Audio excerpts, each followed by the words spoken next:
Okay, so today what we're going through, guys, is 4.1 and 4.2. So we're starting chapter 4. Now, chapter 4 is about chemical reactions. Okay, so now we're looking at more equations. We're going to be working with the types of equations. We're going to be looking at how to balance an equation. Why is it important for us to balance an equation? So the main skill that we're getting out of 4.1 and 4.2, a very important skill, having said that, is balancing equations. I don't know how much of balancing equations you guys have done in year 9, if you've done it at all. But balancing equations is basically the key idea or the key purpose that needs to be present and that we need to do with any chemical equation in order to fulfill something called the law of conservation of mass. Again, I'm not sure if you guys have already done that in year 9 or you've heard of that law before, but we're going to be learning about that in 4.1. The law of conservation of mass basically is what the name of the spread is, that mass is conserved in a chemical reaction. Okay, basically that matter can neither be created nor destroyed. And we're going to watch a quick video kind of summarizing that in a little bit more of a visual way there. But basically, that's what the law of conservation of mass is. Okay, before we get to that though, we'll have a look at a few key ideas relating to chemical equations first thing. So we know that whenever we work with a chemical equation, we are working with chemical symbols or chemical formula. However, and this is most of what you've done in the lower year levels, we also work with worded equations. Okay, this is an example of a worded equation. It's easy to write up for most students because it just involves words. You're not looking at chemical symbols or chemical formulas in this. It's simply words. For example, acetic acid, which is a type of acid found in vinegar and other foods. When you combine acetic acid with sodium bicarbonate, you get 3 products, okay? And those products are sodium acetate, carbon dioxide, and water. That's a worded equation. I'm not using chemical symbols there. If we ever ask you in a test or exam to write a worded equation, you're not going to use chemical symbols there, just plain words, okay? That's how it is. And you guys should be familiar with what worded equations are. 2 things that we need to talk about are something called products and reactants. Okay, products and where is it? I think, oh, here we go, reactants. Okay, the reactants are always on the left-hand side of the equation and the products are always on the right-hand side of the equation. Basically, the combination of what the reactants are, of each of those reactants, leads to the formation of those products, okay? So remember, reactants are to the left-hand side of the arrow. If this is the arrow, okay, that separates the reactants and products, the left-hand side are the reactants and the right-hand side are your products there. Okay, so looking at this worded equation now, guys, in the chat box, can anyone mention or tell me what are the reactants in this worded equation in the blue box here? What are the reactants there?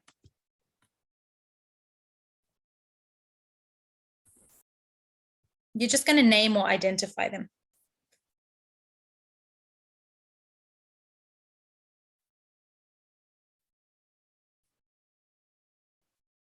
Excellent. Yeah, the reactants are your acetic acid and sodium bicarbonate. Good work. Okay. Now, this might be confusing for some of you because what happens is this is actually just taken from your book.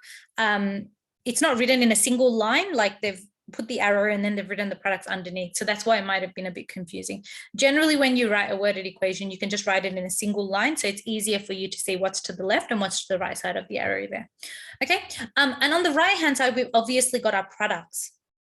Now, you notice these products were not present at the beginning of the reaction, but when acetic acid and sodium carbonate combined together in that interaction and in that reaction, these products were formed. In other words, these are the resultant substances or the resultant products, okay? They are the result of these two initial substances forming together or combining together, okay? That's the basic idea there.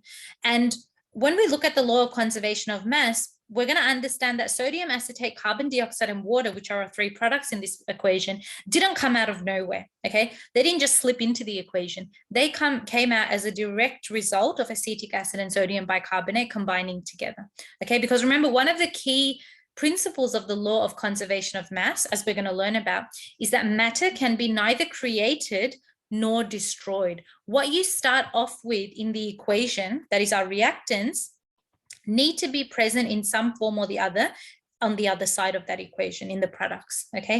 They can't just disappear midway. They can't just, a new substance or new matter can't just appear out of nowhere, okay? So that's the law of conservation of mass. Okay, talking a little bit more about the law of conservation of mass. So generally the idea is that the total mass of those chemicals is not changed in a chemical reaction. So literally just what I said now, you can't have substances coming out of nowhere. You can't have substances disappearing, okay, in terms of the reactants just disappearing or vanishing. They've got to be, whatever you've got in the reactants, that's got to be reflected in some form or the other in the products, not in the exact same identification. For example, acetic acid on the previous slide, if we go back, it's not the same word, but we can see that acetic acid has combined with sodium bicarbonate to form sodium acetate. It's still there. We still see a resemblance of it or some kind of inkling of the fact that it's still there. Okay, it didn't just disappear or vanish. It's just changed into a different product. Okay, so similarly, no new atoms are produced in the process and no atoms are destroyed. Now, this is the key idea behind the law of the conservation of mass. And this is the key reason why we have to balance equations. Okay, when we start balancing equations, one of the main questions that students often ask is, oh my God, why do we have to balance equations? What's the point? What's the point? The point is that we can't just have an equation that is unbalanced, okay, where the number of atoms of a specific element on the left-hand side in the reactant section is different from the number of atoms on the right-hand side, okay? Remember, that can't happen. It has to be, it's like a seesaw. You can't have your equation unbalanced on one side and, where there's more elements on one side than the other side or vice versa. It's got to be balanced, okay? So that basically helps us to fulfill this law of the conservation of mass. And it affects a lot of other things, like when you measure concentration of elements or substances there, if your chemical equation is not balanced, your answers are going to be wrong. Okay, so that's why it's kind of like, if you think about it in a really simple way, in maths, for example, we don't say 2 + 2 = 5, do we? We know that 2 + 2 = 4. If I wrote 2 + 2 = 5, it's wrong, okay? Because I had 2 and 2 here. How can I get 5 on this side? Where did the extra 1 come from? Similarly, whatever amount or number you have for your reactants on the left-hand side has to be equal to the number of atoms for the products on the right-hand side. So the seesaw has to be balanced, okay, or has to be on a kind of level there. It can't be like you've got more products than reactants or more reactants than products, okay? So it's got to be balanced, in other words. And similar to maths, we do use our skills of multiplication as well as addition when we do balancing equations. Nothing too complex, but we do need to be good with our multiplication there. All right, guys, what we're going to do now is I want to show you guys a quick video, like a 4-minute video that literally explains law of conservation of mass using more images and in a more interactive way. So I'm just going to pause the recording here, and the link for that video is in the slides if you want to go back and rewatch it later on. So I'm going to pause the recording here. Okay, so that video that we just watched is about the law of conservation of mass. And you could see that there, whatever atoms you started off with, those atoms should be accounted for in the products. Okay, you shouldn't have new atoms slipping into the equation halfway. You shouldn't have initial atoms that were the reactants losing themselves or completely vanishing or completely disappearing from that equation. Okay, in order to ensure that doesn't happen, we always make sure that the equations that we're dealing with are balanced equations. Okay, and we're going to learn the skill of balancing equations in 4.2, but that's the idea of law of conservation of mass. So just remember this like a slogan. The law of conservation of mass states that, where's my text box? Matter can neither be created nor destroyed. Okay, that is the law of conservation of mass. And this idea is the reason why we need to balance equations. Okay, so that's the reasoning or the rationale behind why we need to balance equations. Okay, we can't deal with unbalanced equations. It goes against this whole scientific principle there. Okay, so that's the law of conservation of mass, to give you a basic idea there. Okay, just some examples, guys, with methane and stuff, just showing you what the properties are, showing you how it combines. We watched this in the video as well, so I'm not going to spend too much time about this specifically. We might give you, for example, an equation representing methane and ask you to balance the atoms. Okay, so I'm more focused on us looking at how we can balance those atoms out and showing you guys how to do that today. So I'm just going to go through this again. This is a worked example. We're going to go through some worked examples as well. This is the one from your book, but I want to try to teach you guys with the actual equations as well. Okay, so we'll just skip that as well. We'll go to 4.2. Now 4.2 is actually where we start looking at balancing equations, and we're going to learn some key skills there. Okay, I already talked about what a worded equation looks like. Worded equation is just an equation that uses words. You don't put chemical states in here. You don't have to use chemical symbols here. They're just literally words. Okay. A lot of the time we don't ask you worded equations because they're too easy. If we do ask you, it'll probably be worth 1 mark, but yeah, you should be able to do it. Okay. It's just using words there. So that's the basic idea. This is an example of a chemical equation. Okay, this is what we are expecting you to be able to write. Obviously, we'll give you information. We're not going to ask you to just write a chemical equation out of nowhere, but this is kind of what we expect you to be able to interpret. Okay, you need to be able to interpret, for example, that 2Na means 2 sodium atoms. 2H2O means 2 molecules of water. Okay, 2NaOH means 2 molecules of sodium hydroxide.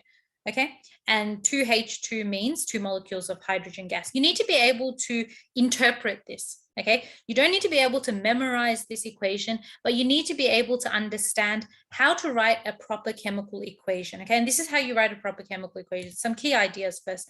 There's always an arrow in the middle. Okay, no equal sign. Okay, just an arrow. I don't know why sometimes people write equal signs. That's not correct.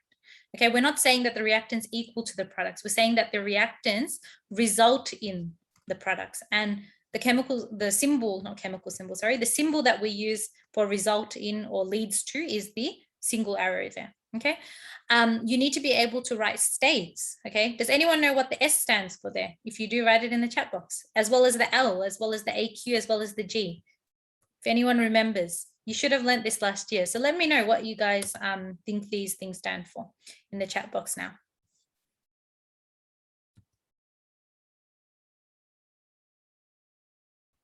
What does the S in brackets, the L in brackets, the G in the brackets, what does that stand for? Come on, guys, it's simple. It's a simple question. It's simpler than you think. All right, guys, come on, states of matter. S for solid, L for liquid. Remember our states of matter? It's how these substances exist in a specific equation. AQ, you might not know. That's okay. G stands for gas. Okay, so these are just our states of matter, indicating what kind of state of matter the element can exist in. Okay, again, some elements, when you combine them into when they are combined in a reaction and they form a compound, are actually different. For example, when sodium combines with hydroxide, it no longer remains as a solid but turns into an aqueous solution. Okay, aqueous simply means a solution that's been mixed in water. Aqueous solution. Aqueous sounding like aqua, which usually refers to water. Okay, that's the basic idea. That's what a chemical equation looks like. Okay, I'm not asking you guys to analyze this equation now. I'm just asking you to understand the key criteria of what a chemical equation is. Okay, so that's the basic idea. And moles just stands for, just think of it as molecules for now. Okay. Okay. What else do we have here? Hydrogen, oxygen leads to water. Yeah, these are just some, again, just some information from your book. One word you need to know, you might have learned it last year. I'm pretty sure you did. Exothermic. Can anyone define or remember what an exothermic reaction is? What does it mean to be exothermic? And if you remember, put it in the chat box.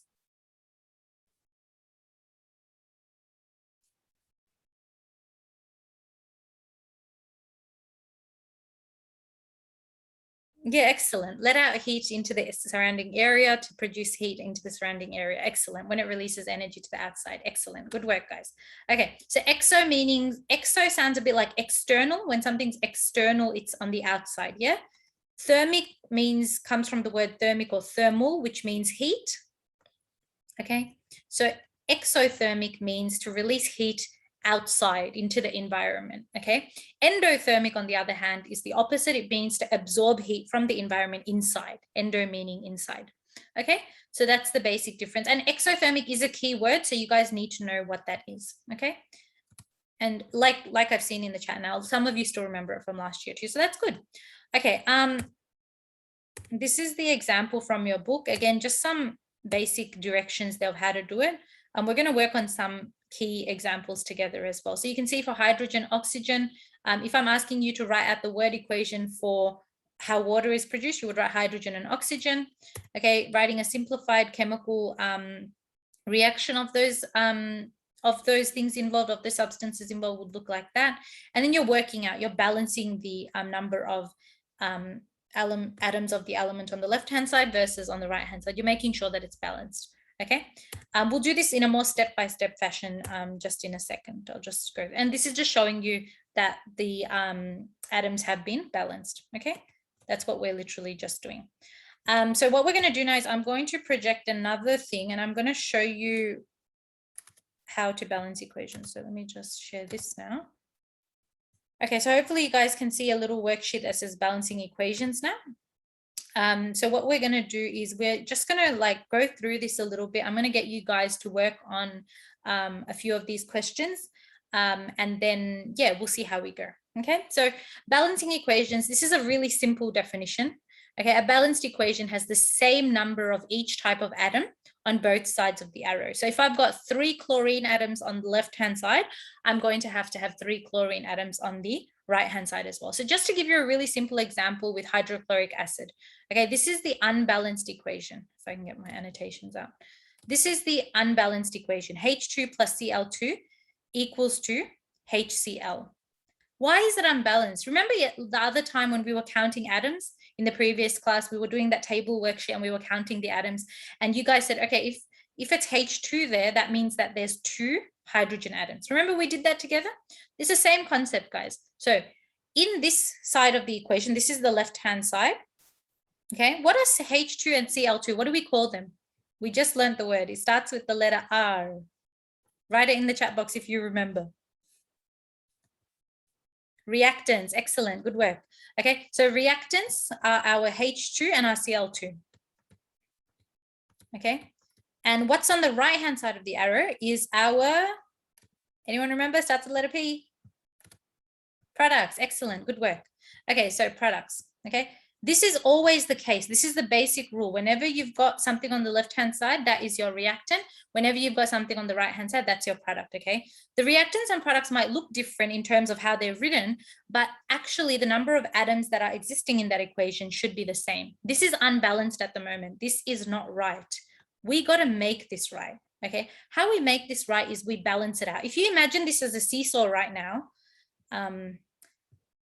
this side of the equation, the left-hand side, is kind of like lower, okay? It's kind of heavier, you could say, because it's got more atoms. You've got 2 hydrogen and 2 chlorine, okay? I think we can all agree that there's 2 of each of those there. On this side though, remember I said that whenever we don't have a little number written there, when it's blank, that means an imaginary 1 is sitting there, okay? So here on this side, we've got 1 hydrogen atom and 1 chlorine atom, okay? That's not balanced because there's more on this side than this side. Now, in order to balance this, remember I said we don't need to know a lot of math for this, but we do need to know our multiplication. So all we got to do for this is the most simplest example we can think of is just put a 2 in front of this. And I'm going to tell you the difference between coefficients now and subscripts, okay?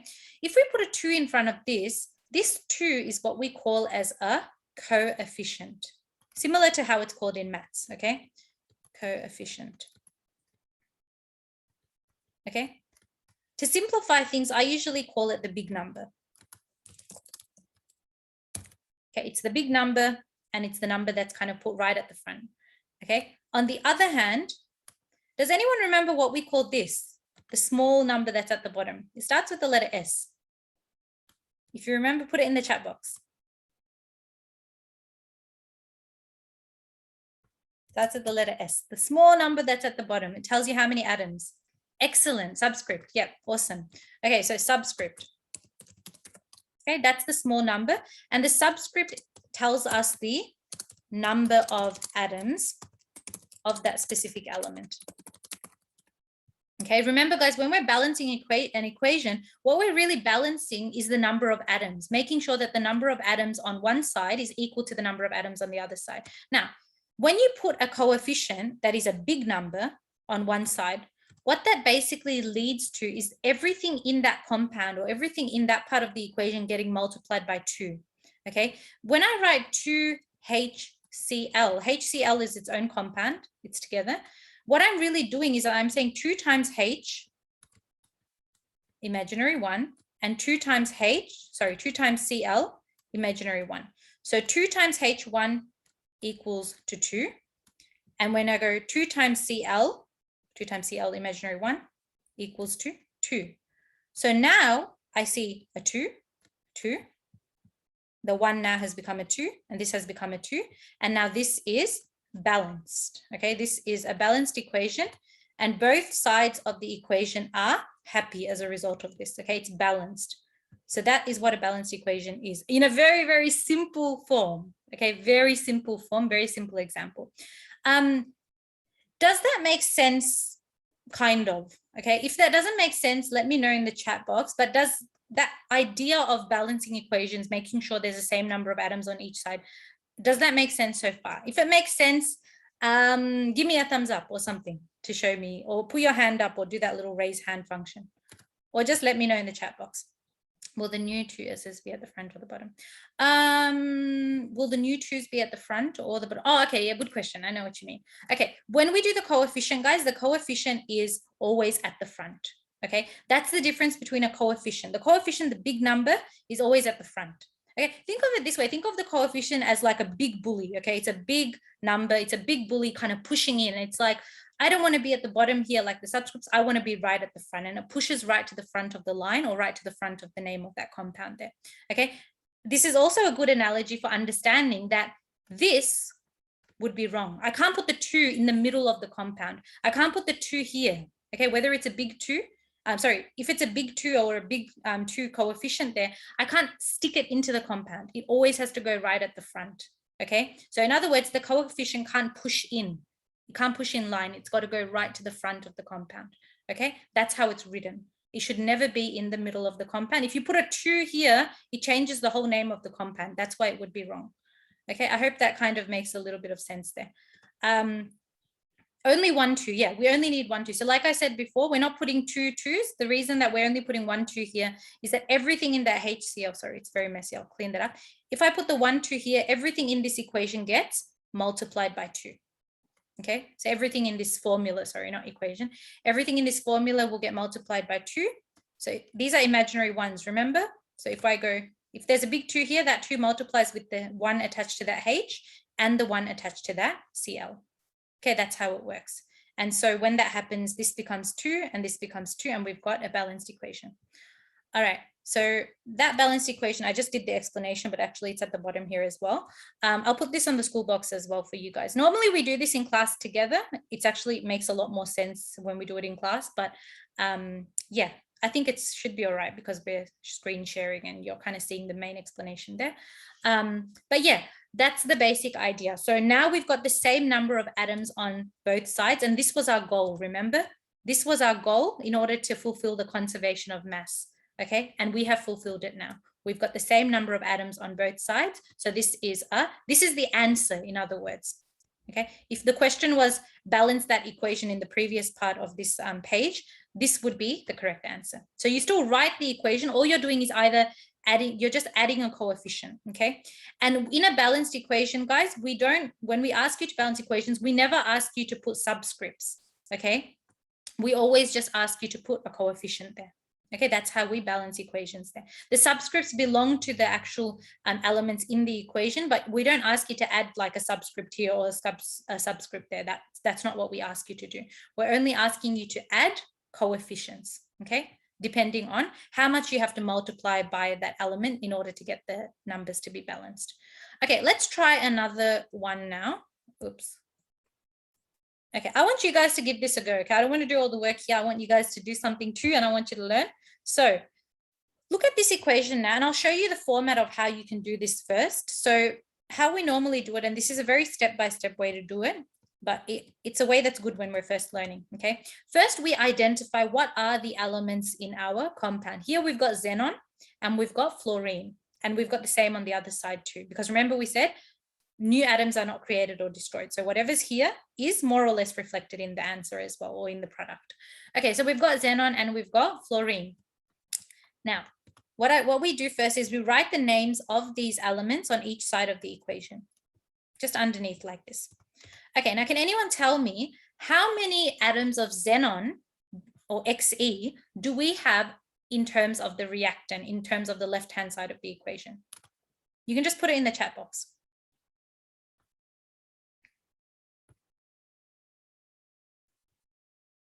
Yeah, excellent. 1. Okay. And it's the same for the products as well. We've got 1 on this side as well. Why do we have 1? Because there's no number attached to the E there at the bottom. Okay. There's no 2, there's no 3. It's just by itself. So that means that there is an imaginary 1 sitting there. Okay. We don't write that imaginary 1, but it's there. So that's 1, 1.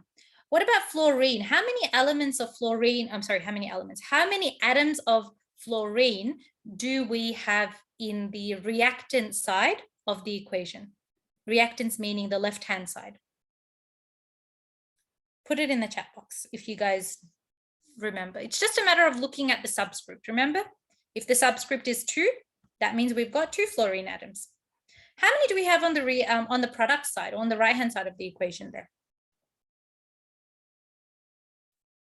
6. Excellent. Okay. So now, guys, you have to figure out how we're going to balance this equation, okay? And the best way to do it is to look at where you have what needs to be changed. 1 is here, 1 is here. This is already balanced for xenon, but for fluorine, it's not balanced. We've got 6 on this side and 2 on this side. Because we've got less on this side, we need to increase the total number of atoms here. So we're going to be manipulating this side of the equation. We're going to be doing something to F2 here, okay? So given that a coefficient or a number here multiplies with a number here to give us the total number of atoms, what can I multiply with the 2 subscript here to get 6 total fluorine atoms on this side as well? Yeah, excellent, awesome, great work, guys. So what I would multiply is, I'll put a 3 there, a big 3, or we call it a 3 coefficient, nice big 3 there.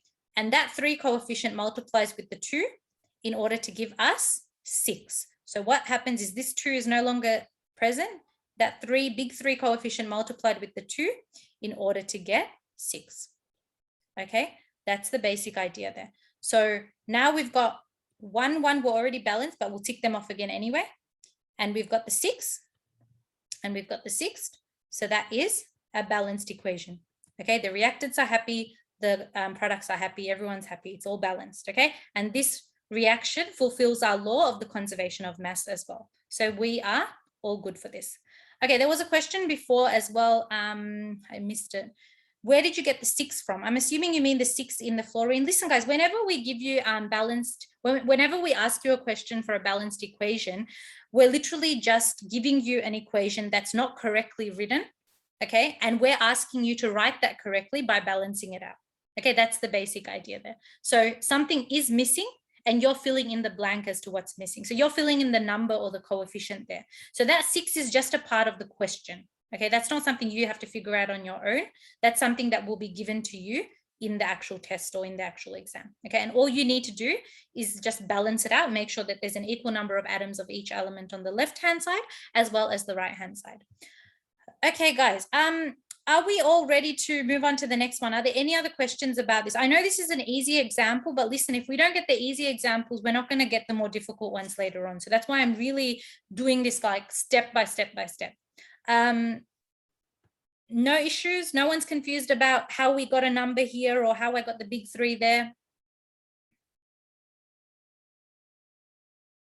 Okay, that's good. I'm happy then if you guys understand it so far. That's good. All right, guys, let's go to the next one. Oh, whoops.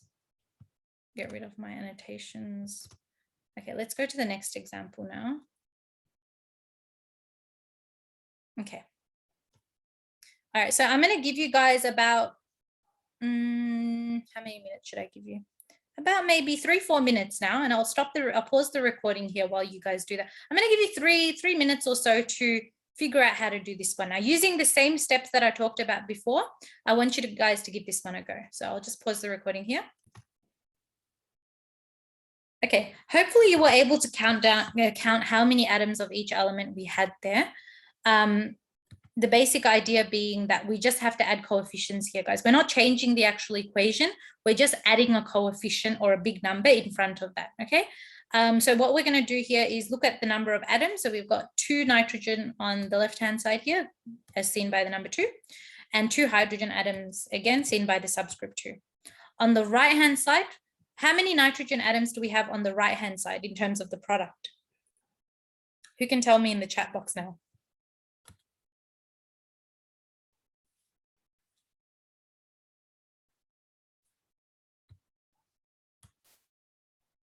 1, yeah? Remember, guys, when there's no number there, it's an imaginary 1 that's kind of sitting there, okay? So we've got 1 nitrogen, and then we've got 3 hydrogen, as seen by the hydrogen atom there. Okay, now I said that there are 2 coefficients you have to fill in here, okay? It doesn't look like there's 2 coefficients, but there are, because you can see here, this is not balanced yet, and this is not balanced yet. They're not the same. Our goal is to make these numbers the same, okay? And these numbers are the atoms. In fact, maybe I'll write atoms to make this more clear, so that we understand that that's what we're talking about. 1 atom and 3 atoms. Okay, so that's basically what we're talking about when we're talking about our atoms there, okay? So the first thing that we can see here, guys, is that we've got 2 atoms on this side of nitrogen and only 1 on this side, and we've got 3 hydrogen and 2 on this side. So this becomes a problem. The first thing that we can do, the very simple thing that we can do here, is make this 1 atom into 2. I need to get 2 here on this side as well, okay? It needs to be equal. Remember, it's like a seesaw. It's got to be an equal number of atoms. So in order to make the nitrogen here 2, what can I do? What big number can I put in front of it to multiply with the 1 subscript? 1 times a big number here will give me 2. Excellent. Okay, it's 2. Yeah, that's correct. So if I put a big 2 number here, that solves my problem of nitrogen being only 1, because now that big 2 will multiply with the little 1 subscript, and this will go from 1 to 2 atoms, which means that this side is now balanced, okay? However, this also affects another element that's a part of this compound, okay? What happens to hydrogen? Now, hydrogen was 3 before, but by putting that big 2 in front of the whole compound, how many hydrogen am I going to have now if that big 2 is multiplying with the subscript of hydrogen here?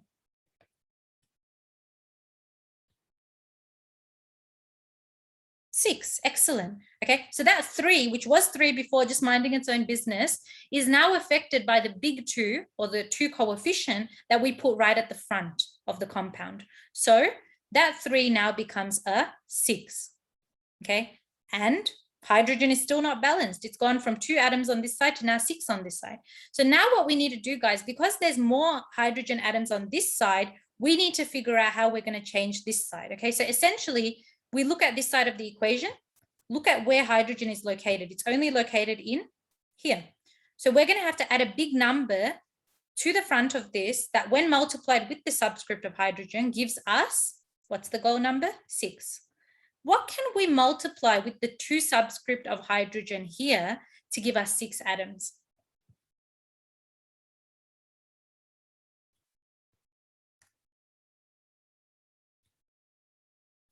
Let me ask that again. If the number of atoms that we have to reach is 6 and our subscript is 2, what is 6 divided by 2? 3. Okay, good. Yes, 3. So all we need to do, guys, is we just need to put a 3 coefficient there, or a 3 big number. Okay, the big number 3 there, and then that big 3 number, or that 3 coefficient, multiplies with the 2, and this 2 goes from being 2 to being 6. And now this side is balanced and this side is balanced, and so is the top. So now basically both sides of the equation are balanced and both sides are happy. Okay, the reactants and the products are equal in terms of the number of atoms involved.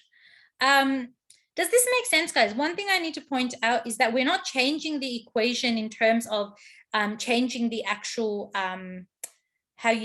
changing the actual subscripts, okay? I'm not making this a 6 here.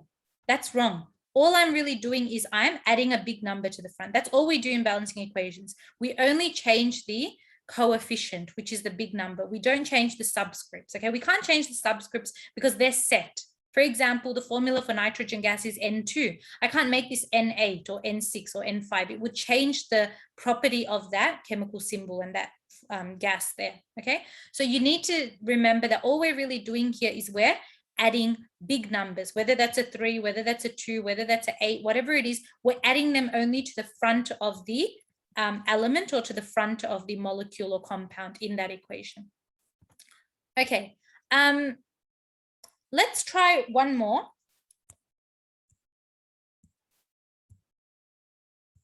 Okay, this one looks a little bit more confusing.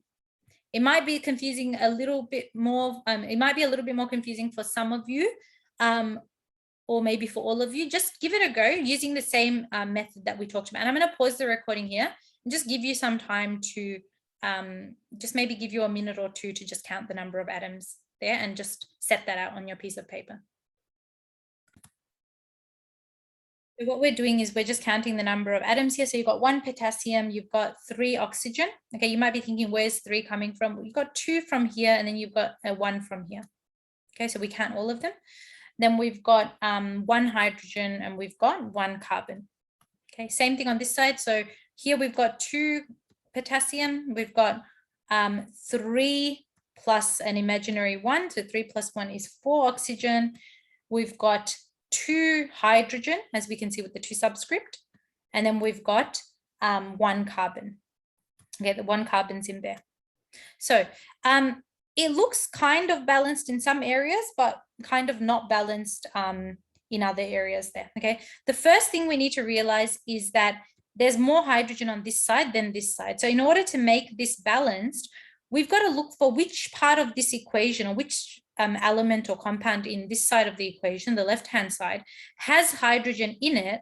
And remember, we can't stick a number in between like that. That's wrong. Remember, we said that the coefficient always has to push in line right to the front of the line. He doesn't go in the middle, okay? Oh God, what did I do? Okay, undo. Okay, so what we need to do now here is we put that 2, okay, right in front. What that 2 does is that it multiplies with the hydrogen to give 2 hydrogen now, okay? It changes the previously 1 oxygen to 2 oxygen now, and that's 2 oxygen plus 2 from here will give us 4, okay? And also the previously unbalanced potassium, which was 1, actually multiplies with the big 2 in front of it, or the coefficient 2 times that 1 potassium becomes 2. So that also becomes balanced. And now you see we've got 2 potassium, that's balanced, 4 oxygen, that's balanced, 2 hydrogen, that's balanced, and 1 carbon, that's balanced. So our equation is balanced. There's no imbalances there. There's no like more atoms on one side than the other. It's all good and it's all balanced there. Okay, that's the basic idea. All right, guys, so what I'm going to do is I'm going to stop the recording. I'm going to pause the recording here. Okay, guys, for this one, what we're looking at is we are basically going to count the number of atoms. So hopefully you've already counted them and you can see how many atoms are there. If I just use a different color here. So on the left-hand side, we've got 1 silver atom. Ag means silver.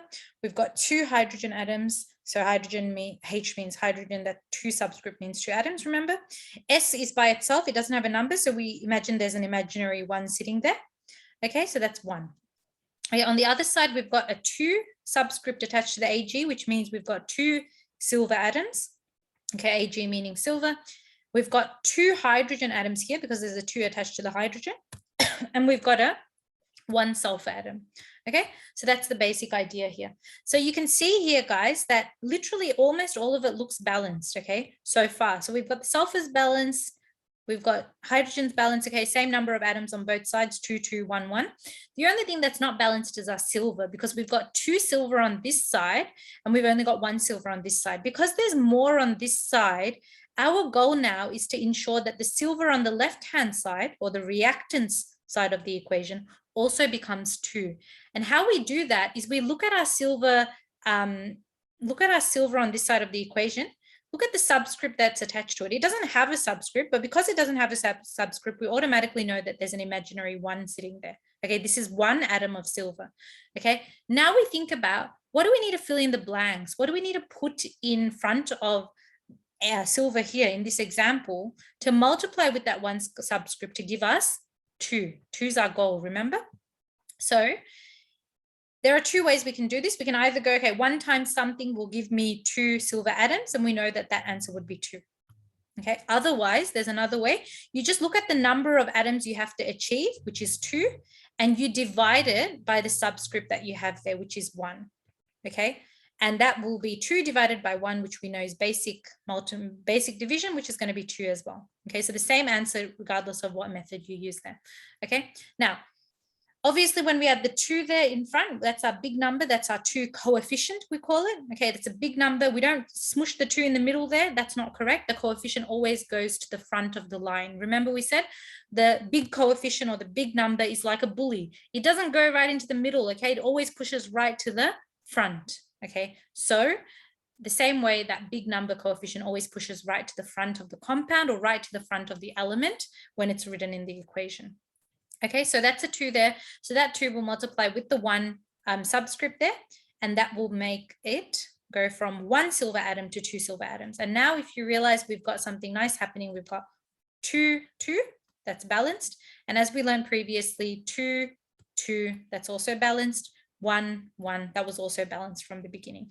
So excellent work, guys. The answer was 2 there, and most of you seem to have got that one pretty quickly. So that's a good one. Okay, so that's basically showing you balanced equations. And remember, guys, we're not changing the equation here. It's just a matter of us putting a coefficient. So basically putting a big number in front of the compound, and that big number will multiply with the subscripts in order to change the number of atoms. And remember that when we're balancing equations, it's like a seesaw. We want to make sure that it's balanced. Okay, we want to make sure there's an equal number of atoms on the left hand side, okay, or for the reactants, and an equal number of atoms in the right hand side, or for the products of that equation. Okay, so that's basically it for today, guys. So the rest of the problems in this worksheet we will do in the next class. Okay, so I'm just going to stop the recording here.